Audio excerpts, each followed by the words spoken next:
Olá, meus queridos. Chegamos agora com uma questão que a gente está dando um avanço, né? Eu tenho um projeto aí de colocar todas as questões da FUVEST ao longo dos anos, ao longo dos tempos. É um projeto a longo prazo, né? Nós fizemos já a prova da FUVEST 2021 e aí, gradativamente, eu estava pensando em fazer as outras questões dos outros anos até a gente vai indo, até chegar no limite das primeiras FUVEST, né? Mas aí, conforme vão aparecendo algumas dúvidas, eu posso ir fazendo. Como apareceu essa, uma questão que caiu na FUVEST de 2000. Questão bem pedida aí, pedida pelo Vinícius. Agradeço o seu pedido, Vinícius. E espero que você possa entender. Você deve ter visto aqui pelo tamanho do exercício, é bem trabalhoso. Principalmente o item C, vai ter uma discussão bem legal para você ver. Mas para que você chegue com um bom entendimento no item C, vem comigo nos outros itens, começando pelo item A. Então, o que, que ela fala? Inclusive, só marcar para você, no seu livro do Ramalho, aí você que está acompanhando, é o exercício P91, da página 115. Foi um pedido aí do Vinícius do terceiro ano. Beleza? Bora lá então. A figura mostrada na folha de resposta, ela dá essa figura. Viu que até a letra aqui da FUVEST é um pouquinho diferente daquela que a gente tem hoje, né? São representados os perfis equipotenciais do potencial eletrostático criado por duas esferas carregadas por S1 e S2. Tema que a gente está estudando agora, né? Que é esferas carregadas. Então, lembrar que numa esfera carregada, o potencial dessa esfera é constante dentro da sua esfera e as cargas estão na sua superfície. Tá? O centro das esferas estão sobre a reta O', beleza. A diferença de potencial entre as duas linhas sucessivas é de 1 volt e as equipotenciais de menos 3 e menos 4 volts estão indicadas na figura do gráfico, indicadas no gráfico.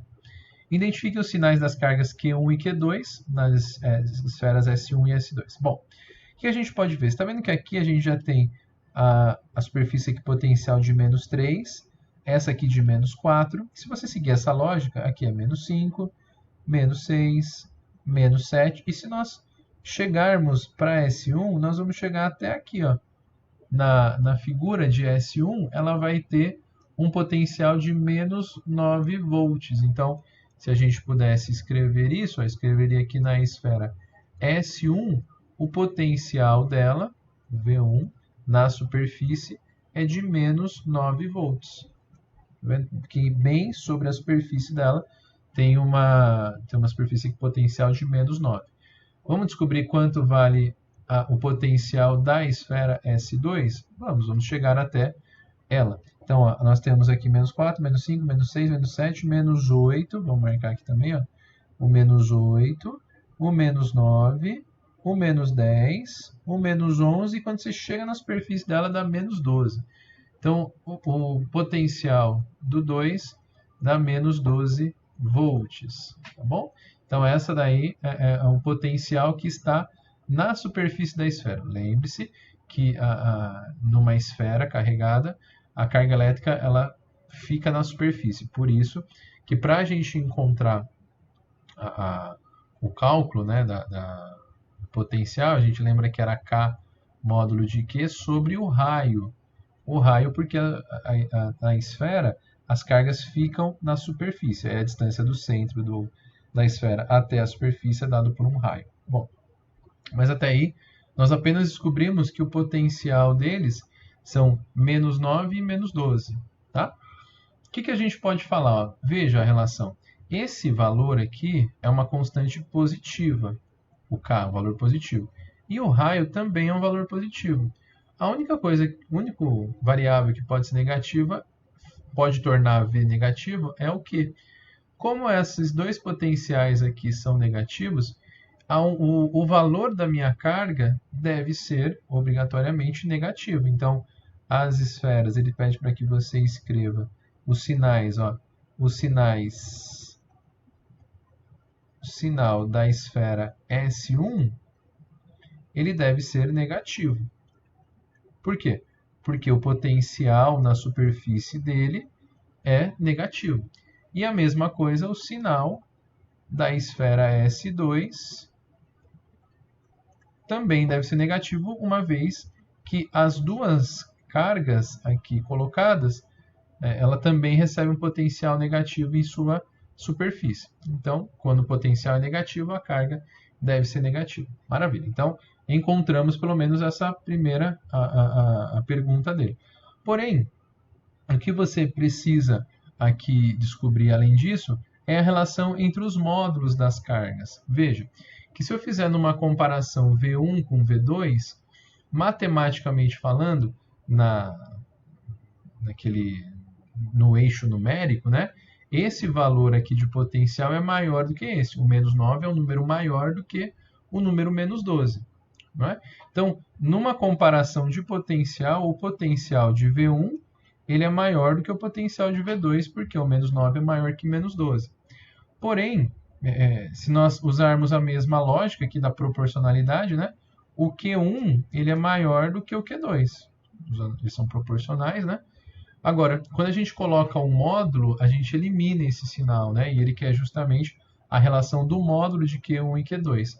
E aí, quando nós fazemos isso, nós temos que trocar a ordem, né? O módulo aqui, se eu colocar essas relações em módulo, esse valor de Q1, ele acaba sendo módulo de Q1, né? Vamos colocar um módulo aqui, ó. O módulo de Q1, ele é menor do que o módulo de Q2. Pronto.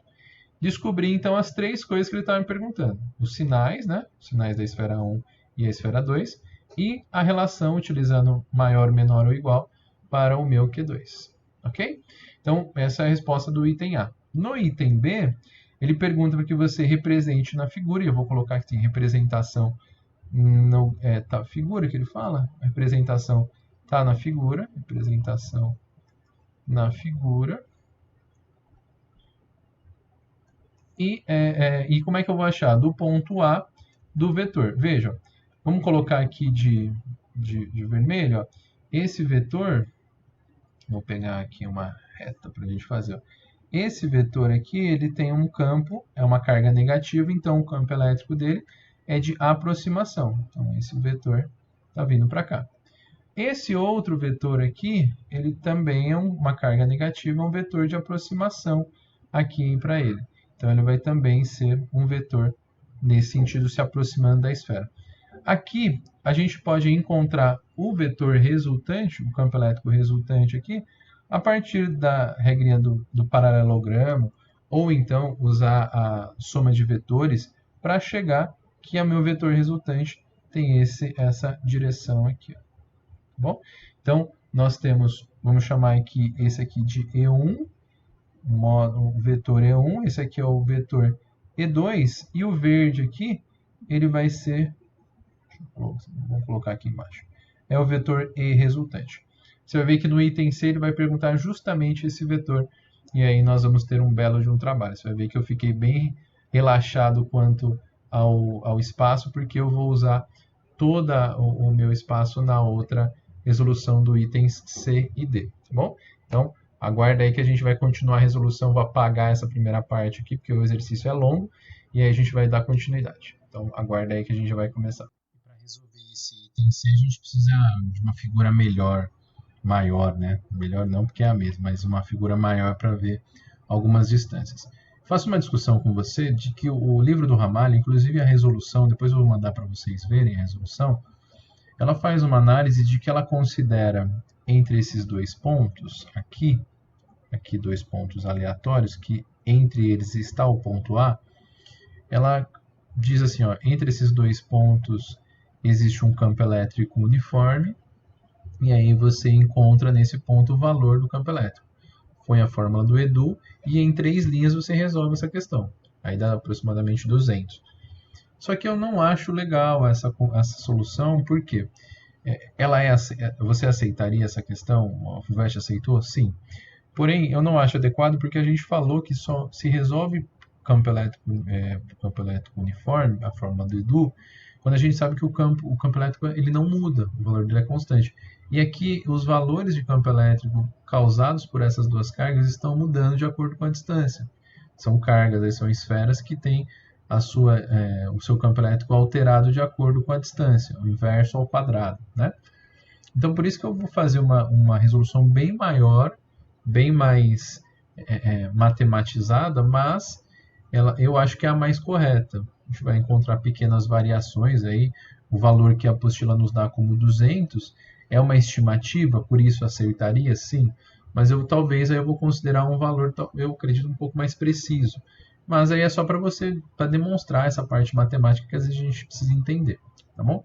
Então eu fiz essa análise, vamos aumentar aqui o tamanho deles, porque primeiro, eu preciso descobrir, ele quer saber o campo elétrico causado aí nesse ponto A. E nesse campo elétrico, ele vai ter a ação de um campo elétrico de aproximação gerado por esse, tá? Eu vou chamar esse daqui de E1, bom? Vou fazer de outra cor aqui o meu E2. Vamos fazer o E2 aqui, esse campo elétrico lá em direção ao centro, tá? E aqui eu tenho o último, aqui, o resultante, né? Que eu vou colocar de amarelo, que vai ser essa direção. Você vai ver que matematicamente tem como você encontrar que o ângulo formado entre o E1 e o E2 é um ângulo muito próximo a 90. Então, para que matematicamente eu possa escrever isso, vou chamar esse aqui de E2, eu vou ter que fazer algumas adoções, uma vez que é uma estimativa que a gente está fazendo, né? Então, eu vou considerar que esse ângulo aqui entre E1 e E2 forma em 90 graus. Até a própria matemática disso vai permitir eu fazer essa análise. Bom, para que eu vou fazer isso? Porque eu preciso encontrar o valor de E1. Essa é a nossa dúvida aí que a gente está procurando. Deixa eu arrumar o microfone aqui que está saindo. O valor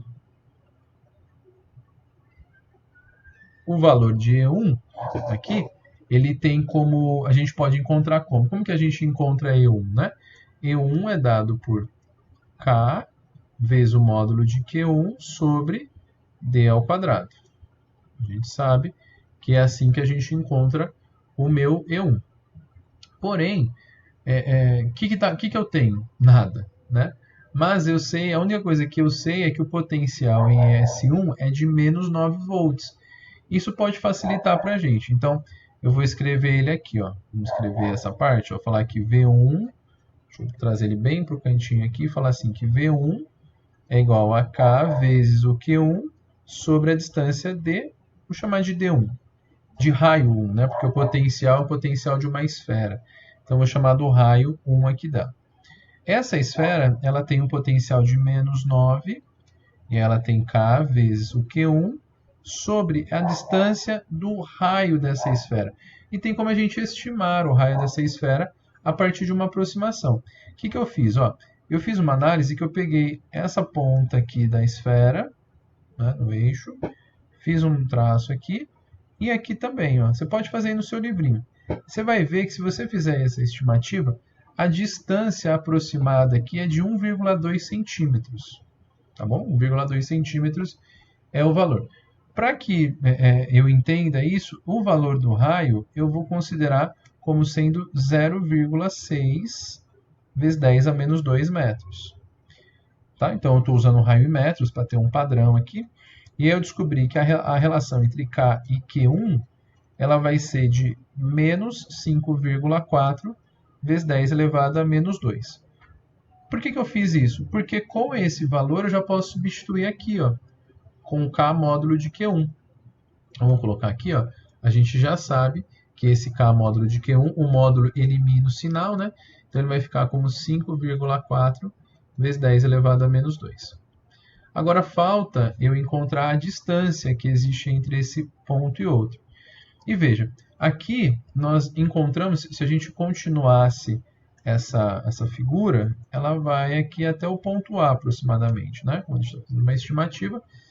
Essa distância que eu vou fazer aqui de preto seria essa aqui, ó. Essa distância.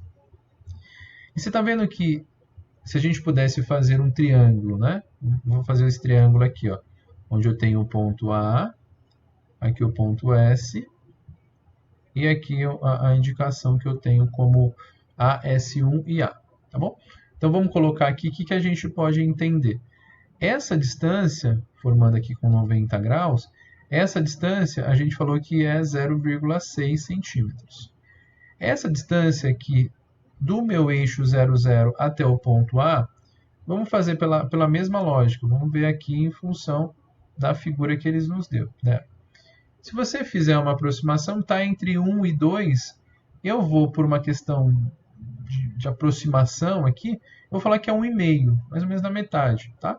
Mas qualquer valor muito próximo a isso não teria problema, 1,5.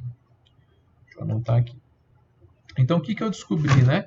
Descobri que essa distância que existe entre o ponto S1 e o ponto A, eu consigo achar pela hipotenusa. É o meu D aqui.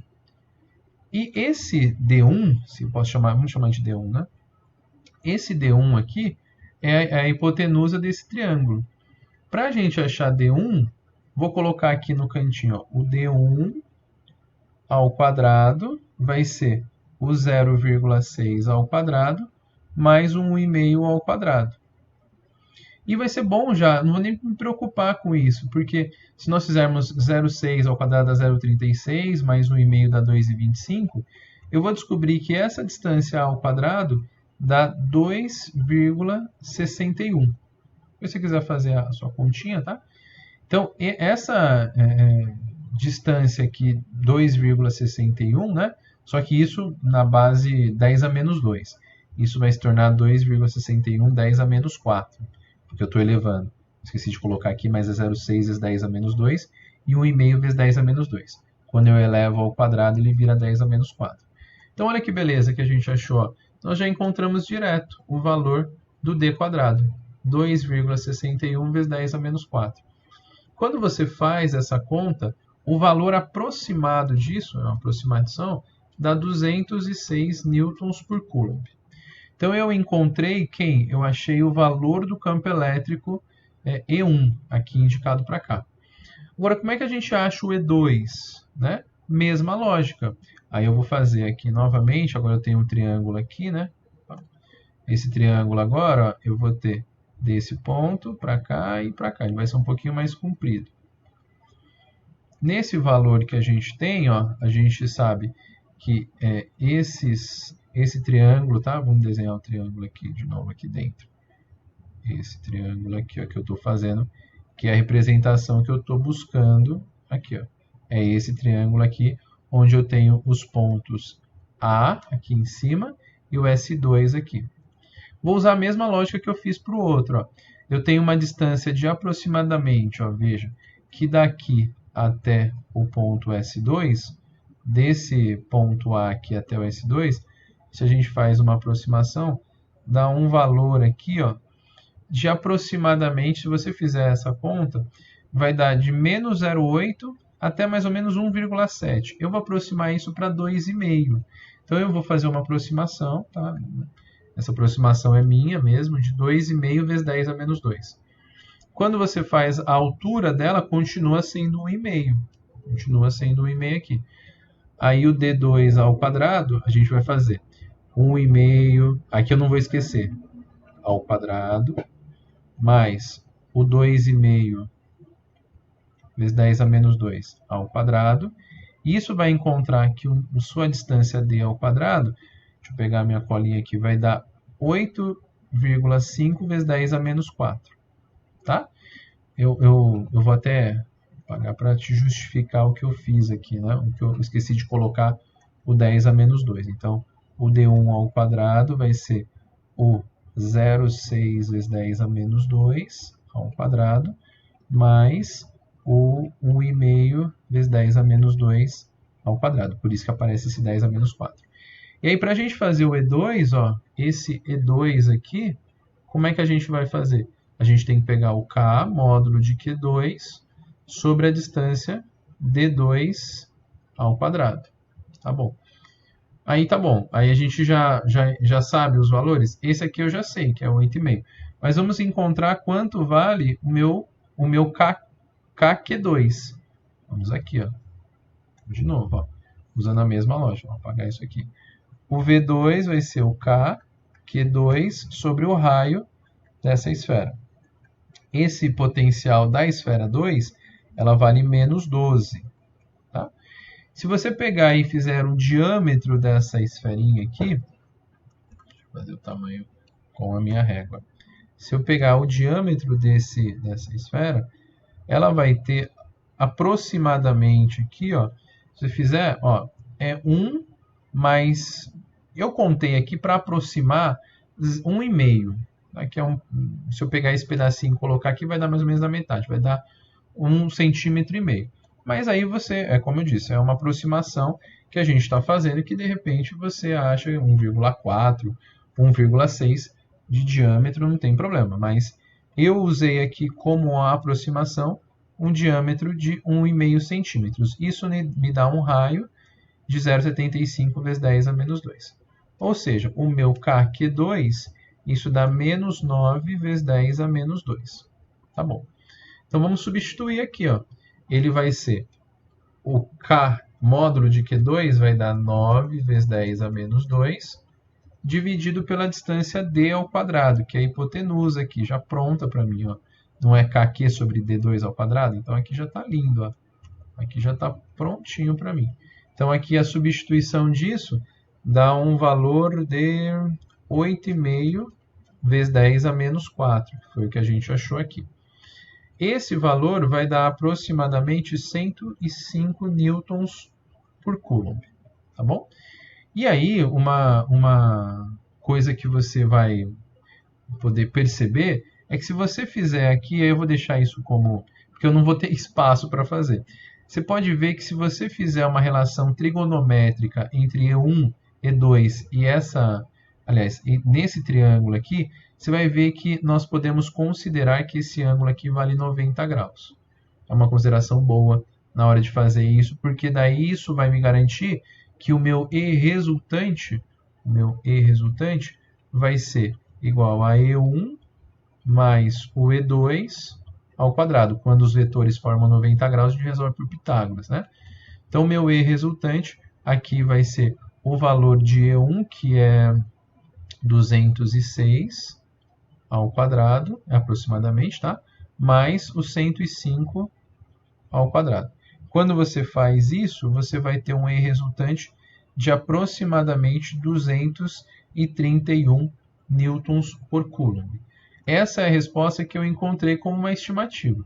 O cara, quando ele faz essa solução, ele pode falar assim, olha, William, é uma solução bem definida, porque realmente está acontecendo. Mas é o que eu te disse, se você considerar que isso aqui é um campo elétrico uniforme e o ponto A está entre um campo elétrico uniforme, você vai chegar em 200. Como ele está fazendo uma estimativa desse valor, ok, então aí a gente pode até aceitar.